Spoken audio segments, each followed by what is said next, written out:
राम जी ने बुलाना है तो मन के नाम लेके ताली बजाना पड़ी सबो झल्ला और कहना है का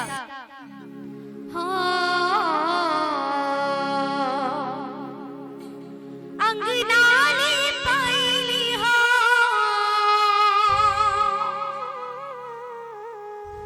चौक पुराइली हो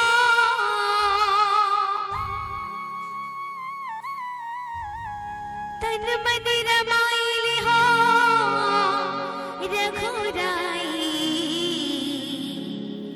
चंदारी हीरी मुरी चंदा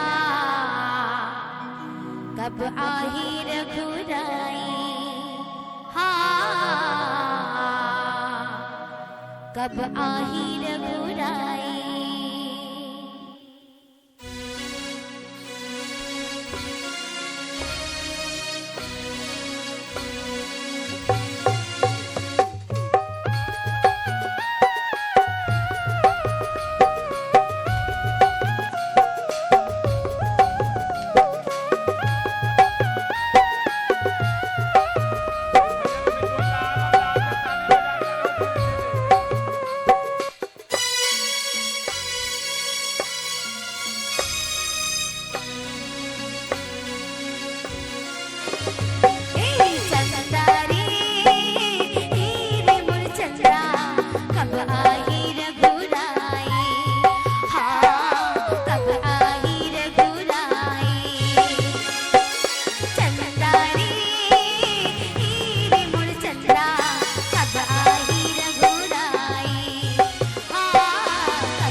बाबा ऐसे में थोड़ी है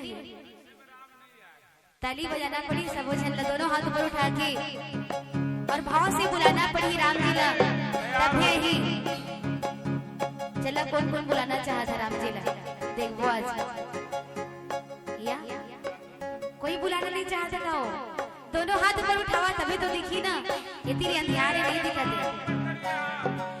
चंदारी हीरे मुड़ चंदा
दोनों हाथ ऊपर उठा के कहिया का जय जय श्री राम चंदारी हीरे मुड़ चंदा कब आही रघुराई हाँ कब आही रघुराई।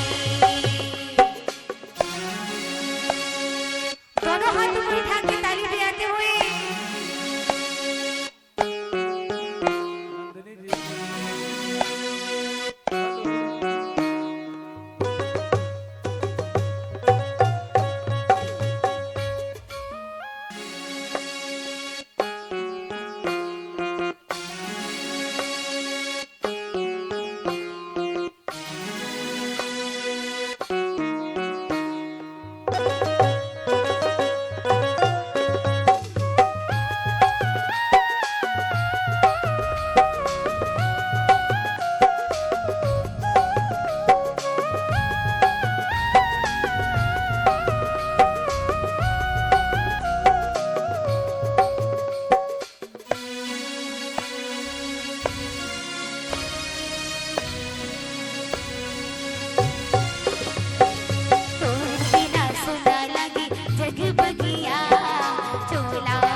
दोनों हाथ ऊपर उठा लेवा और कहिया का जय जय श्री राम।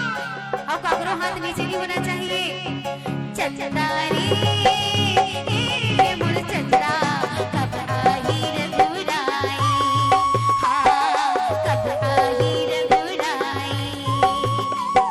भक्ति जगाई हो हृदय में बसाई हो, तन मन रमाई हो रघुराई। चंदा